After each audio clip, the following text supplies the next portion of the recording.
Hi, I'm Cheryl Kagan, very proud to be the senator for Gaithersburg and Rockville.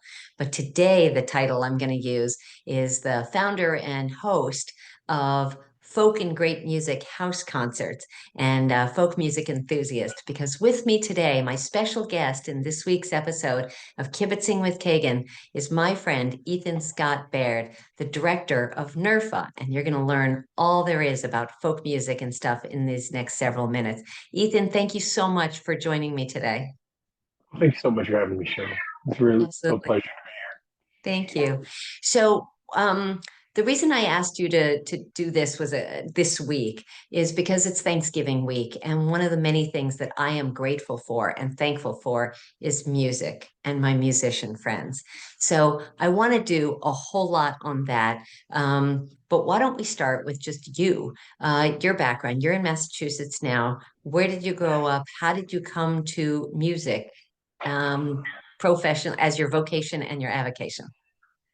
Yeah, I am the child of a hippie and the a couple hippies and the child of two people that very much were into folk music and sort of human services, and that's more or less how I grew up. I grew up in Salem, Massachusetts, right outside of.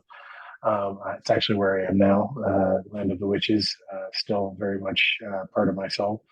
Yeah. But I got invited to a concert as a 13-year-old boy by a very nice young woman, and I was really excited. And I went excited about the girl, and I fell in love with folk music. It was an Ellis Paul concert uh, at Oh, the at the Me and D Coffee House in 1993, and nice.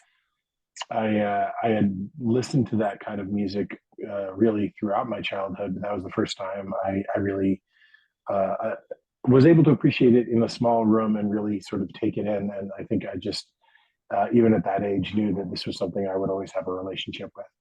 That's great. Now you went to Brandeis and used to be in a band, Pesky J. Nixon. I Did you did. start playing at Brandeis? How did you get to live music? I had been involved. I had done a cappella music and sort of I had tried doing sort of the singer songwriter thing in high school, as high schoolers are wont to do. And I think I learned I love making music, and my degree is actually in music composition. But I really enjoyed the interaction part of it, working with other people, and about 4 or 5 years after I graduated from college, I called my friend Jake Bush, who I had sung in an a cappella group with in college. And I was like, hey, do you want to start a band? And he was like, I don't know, I'm already doing this a cappella thing. And I was like, I was thinking instruments this time. And that's how we sort of started. And I was able to steer Jake and Dan, my bandmates, when we started, into the world of folk, kind of to their surprise. And it wasn't really until they got to experience sort of the wonderful community that all of a sudden it Yes. clicked and made sense. Awesome. So we're going to talk about NERFA, the Northeast Regional Folk Alliance, but do briefly. That's not how you pay your rent or mortgage or whatever. So talk briefly about your day job because that's a little more lucrative than music can be. It is. I like to think that virtually everything I do is really about different ways to collaborate, different ways to bring people together. So my day job right now is essentially collaboration and software, more or less implementation, adoption, and such for a 70,000 person company. I find it fascinating, particularly in organizations like that, and in fact, in any kind of community work, sort of the ability to move large groups of people forward, even if it's incremental, the amount of change that comes from that is enormous. So that's near and dear to my heart. It's great. So I am drinking tea from one of my many NERFA mugs, of course. And we just were together in New Jersey at the Northeast Regional Folk Alliance. So why don't we start with what is NERFA, other than the definition I just gave, the Northeast Regional Folk Alliance, and why should people care that it exists? Um, so as far as what it is the NERFA community exists as a way to bolster musicians and give them experience and information to really make careers. There are too many jokes in my world that I personally don't find funny. Like, how do you make $1 million in folk music? Start with 2 million, and I feel like a lot of that's just self defeatist. And Yeah. I think what NERFA exists for is really getting those off the table and saying there are ways to make a living in this space and doing these things, because we really need everyone to be able to do that. Otherwise, it's just not healthy. So let's back up and talk about what folk music is. When I almost never use the word folk when I advertise my series. I say singer-songwriter or acoustic, and then I tend to say kind of a Judy Collins, Joan Baez, James Taylor type, like some big Yeah. names that are kind of in our universe. How do you do that? How do you talk about folk music? Because it's also an ever broader genre. I think what I love about folk music is it really, the definition changes person to person, and I think that's how it should be. It actually, one of the things that bothers me more than anything else is when people say folk music is only X. Folk music Yeah. can only needs to be political. It Mhm. doesn't. It can be, and it very often is, and it can be wonderful when it's approached from that perspective. But there are so many different things that fall into our world. And to me, when I think about folk music, I think about roots, I think about Americana, I think about electric things, I think about acoustic things, I think about gospel. There's so much that it really, if I were to try to describe folk, I would really call it an umbrella. And it's an Yes. umbrella by which so much lives under. Yes. So, gosh, there is so much to discuss here. Let's start with the pandemic. That was hard on everyone. It was hard on students trying to virtually learn and have learning loss, but for musicians who were touring musicians and playing venues, and venues were closed, and house concerts stopped presenting and stuff. Talk about the pandemic for singer-songwriters in our world. It was, for so many artists, it was a full stop. The model that had been put together for you to have a successful career in music was one that necessitated you being in a car all the time and going to house show to church coffee house to church coffee house to listening room to bar, really wherever would have you. And the pandemic really put an end to all of that. And for some artists, they were able to see opportunity in looking at virtual spaces and where they could take the raw skills that they had. And Cheryl, I always try to make the analogy, you know, when TV came around, there were all of these actors that were sitting there being like, I could never do that. I need an audience. Yeah, And I understand that. And I don't mean to demean that perspective because it's real. But right. I think the skill set does travel if you care to spend some time sort of seeing the two different styles. So Yep. Yep. Well, I that can tell really you, was. as a huge extrovert and stuff, I like being with people. I like being in an audience. I like speaking to humans and interacting. And it is different talking to a camera lens than talking to a human being with eyeballs and reactions. But it is what it is. So certainly there are performers who did weekly Zooms and with a tip jar and all that. And so people try to think outside the box there. Talk about what services NERFA provided to help performers through the pandemic. Really, we focused on it, in my mind, the heart of what we should be trying to do regardless is professional development for artists and for venues. So really what the pandemic did for us was redefine what kind of professional development we could focus on. And we went from being an organization that presented one annual 5-day conference to one that was presenting weekly material, whether that be panels on how to better run streaming concerts, panels on how to better promote yourself using systems like Spotify or Patreon, panels for venue owners about how you can work virtually with artists to help bring the audience that you have. I mean, you have an audience, Cheryl. You have folks that want to see people, and for artists to be able to rely on you and work with you to keep that thing going. That was sort of a important conversation to be having. So that was really our goal, was to facilitate hope, really, during that time Yes. period. Yes.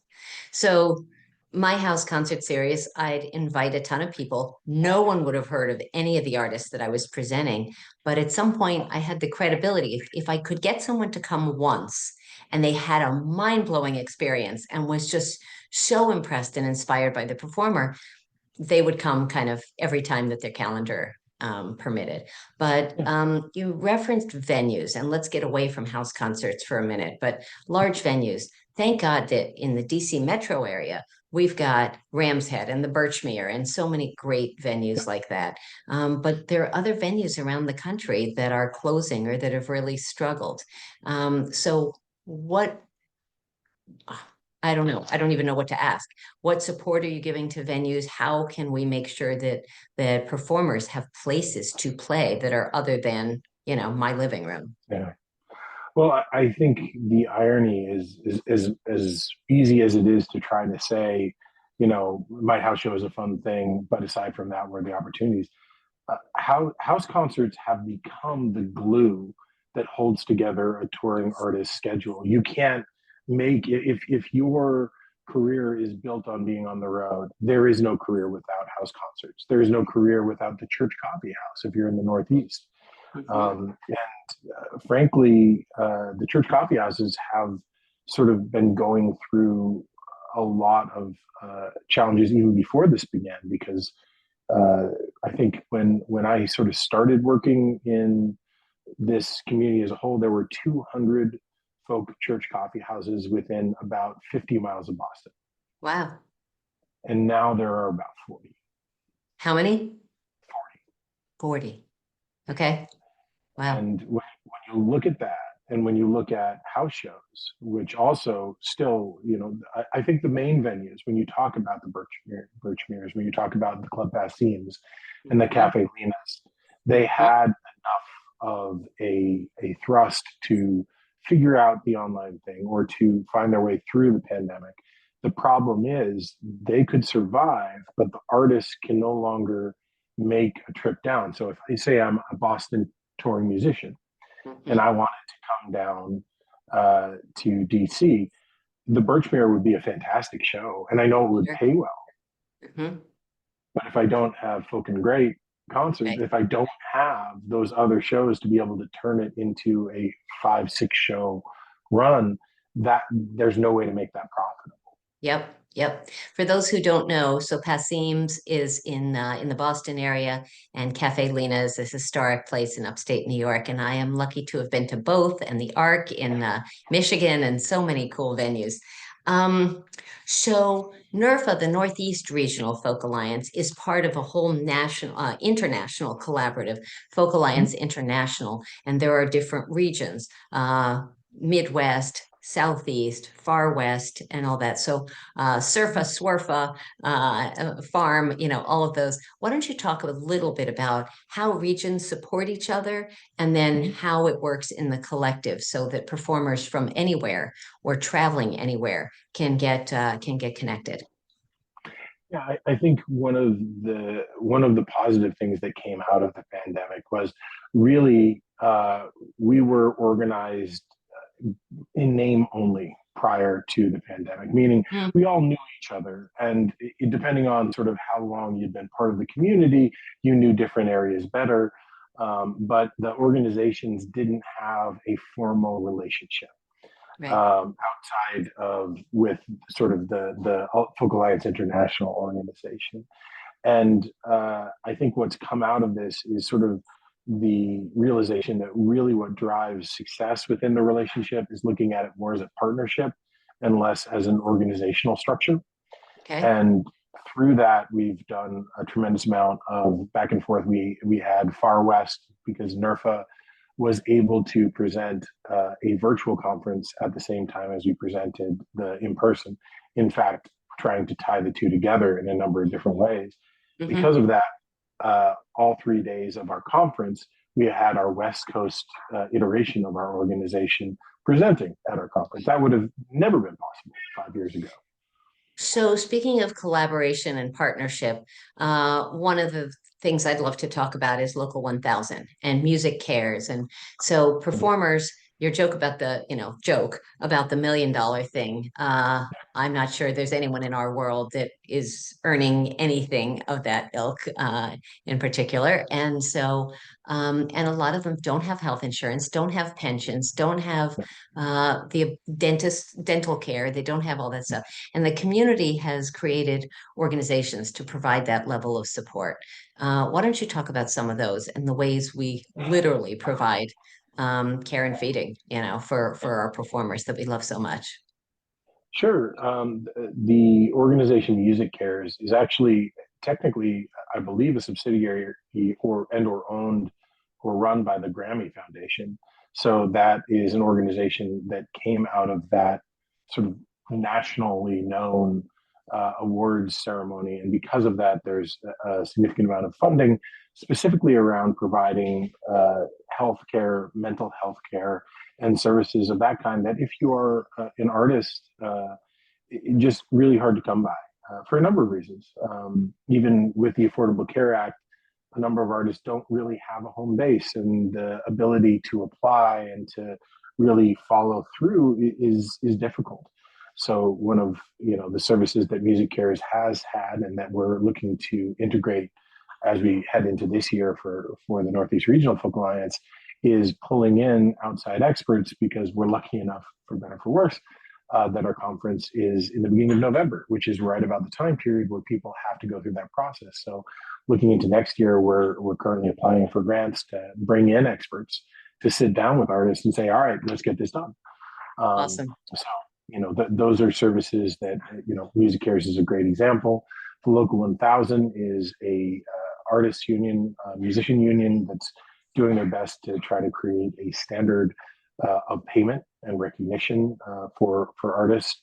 That comes really from that wonderful sort of roots of union labor, where they're doing their best to make sure that people are represented.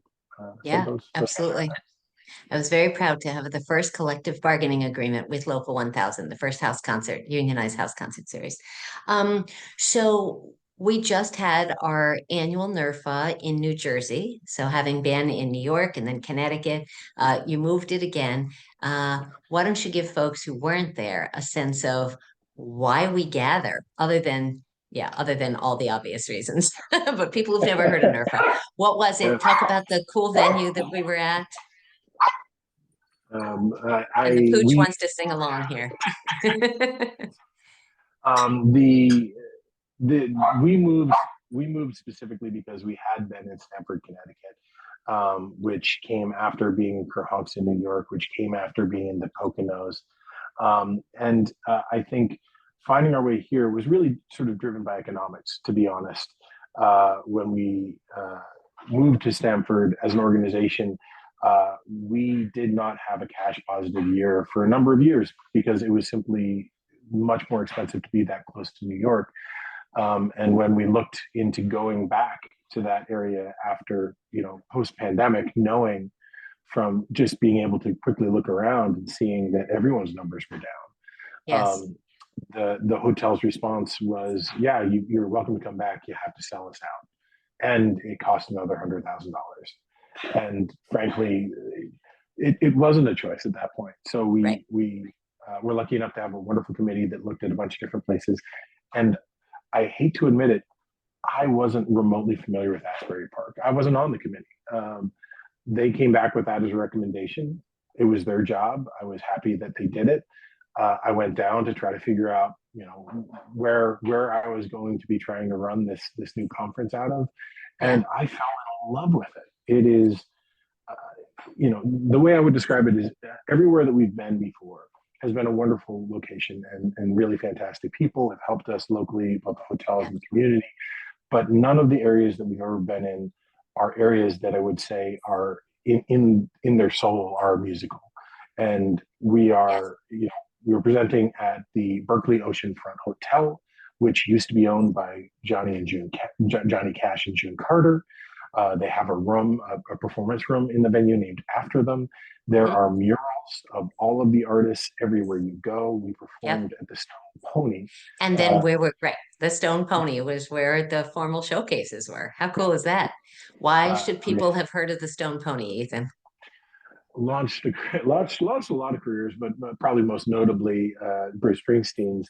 But Van Morrison recorded multiple music videos there, and really launched Ani DeFranco's career as well, and a number of other people coming up through the area. It's the ability to present artists on a stage that runs 365 days a year with Yeah, top-notch sound and lighting that's built in right. was amazing. It Was was totally really amazing. felt So, fantastic. just to people who've never been to NERFA, you have no idea the energy, the joy, and the talent. And literally at 3 in the morning, you can be walking the halls or in an elevator or in the lobby, and there's some jam session or someone with a guitar or on a keyboard, or it's kind of remarkable.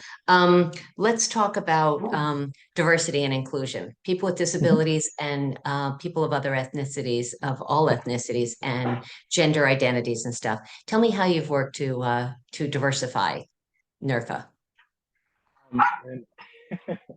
And, Jackson feels strongly about that. A number of different ways. One of which is from an economic standpoint, we realize that what we do is not inexpensive. Taking a week out of your schedule for a musician to specifically do this, no matter where you're coming from, is Yeah. a expensive decision. We created a scholarship program, and I'm proud to say that with almost no exception, every human being that applied for a scholarship this year got at least a partial Nice, scholarship, and nice. uh, we were able to reduce the cost. So that's just the economics, the upfront economics. As far as reaching out, the hotel itself, from a accessibility perspective, was built with everything was really standardized. We were all on essentially one or two floors. There were multiple elevators. And that was really important. I loved our time in Kerhonkson, New York, but the resort the resort was a maze. It was I It believe was.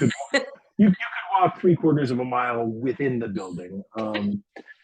From that perspective, accessibility was important. Also, the ability to present the conference virtually, the Yeah, ability to make it so anyone within our region, and for clarity, we didn't really talk about this at the beginning. We're huge. We are yeah, on Ontario and Canada, through the Maritimes and up, and down all the way to Northern Virginia.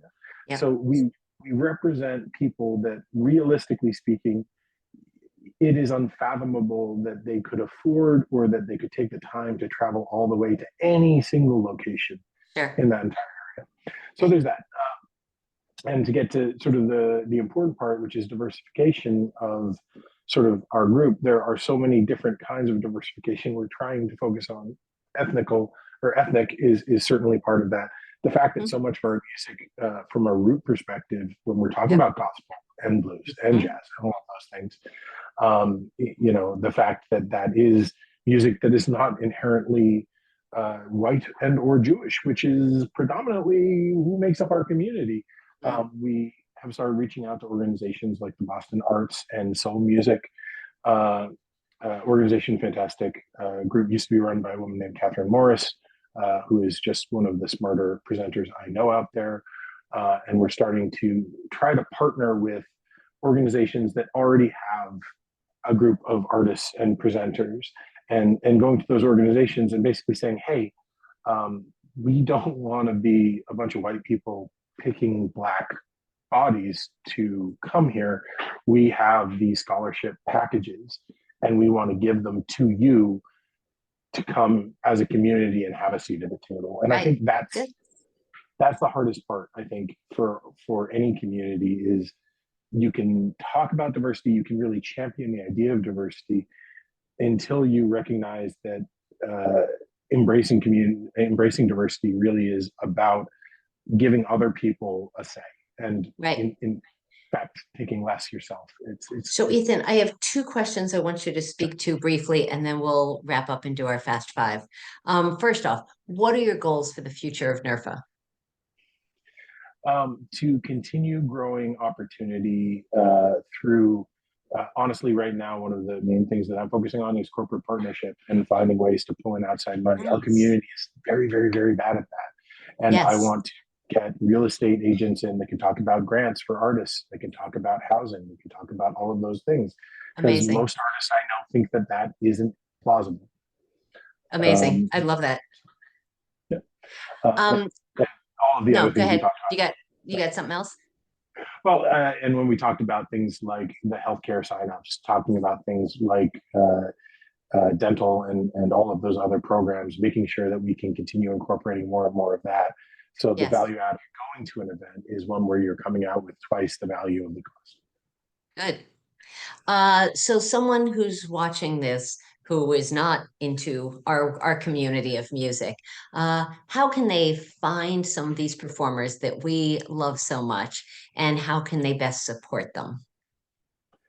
Um, I think the best way to find performers is to find your local venues, and particularly your prominent ones. The Birchmere, and I mentioned Club Ram's Passion Head, in Boston. gotta do Ram's Head in Maryland here. Yep, Yeah, all good. yeah, There are so many of them. The fact is, those are great places to discover the people that have crossed sort of that path into being known, because you have to be known to get to that point. yep, If you're looking to sort of support the up and coming folks, find house concerts. yep, I mean, the intimacy that comes from those are amazing as an experience, and yeah. I can't speak more highly to embracing that.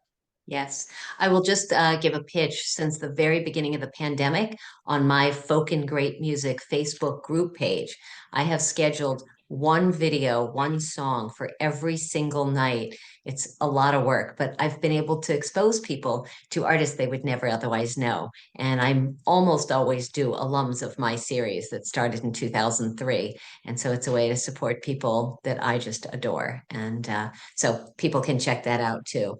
Okay, with that, Ethan Scott Baird, Director of NERFA, the Northeast Regional Folk Alliance. I got fast five quick questions, five quick answers.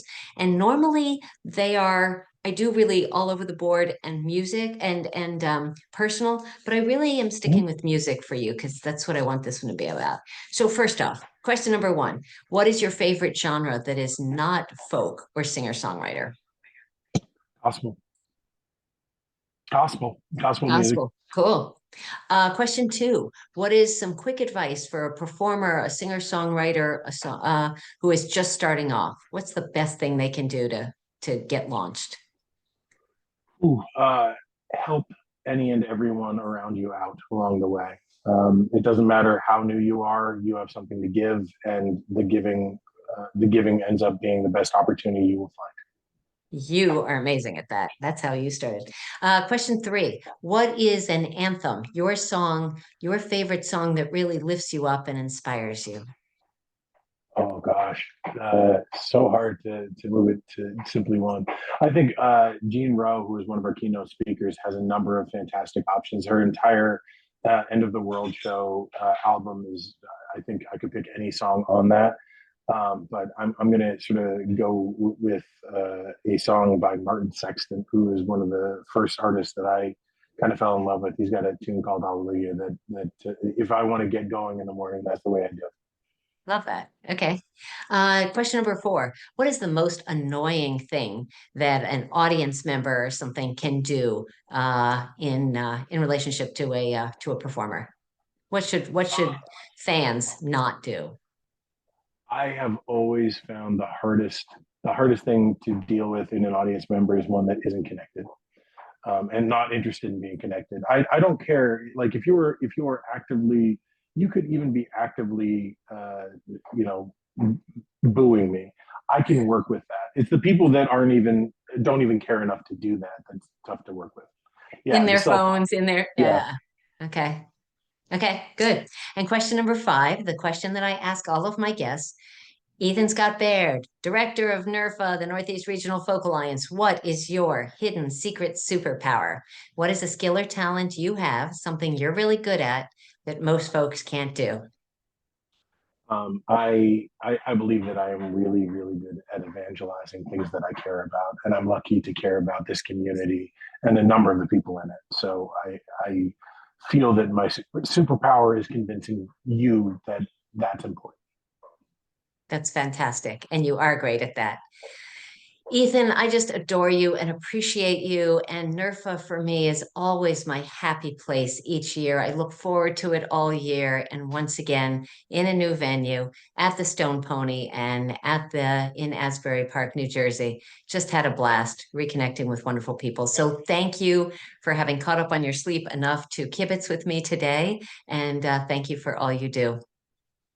My pleasure entirely. Thanks for having me, Cheryl. Thanks for all that you do. Thank you. Thank you. Look forward to seeing you again in person real soon. See you soon. Take care, hon. Bye.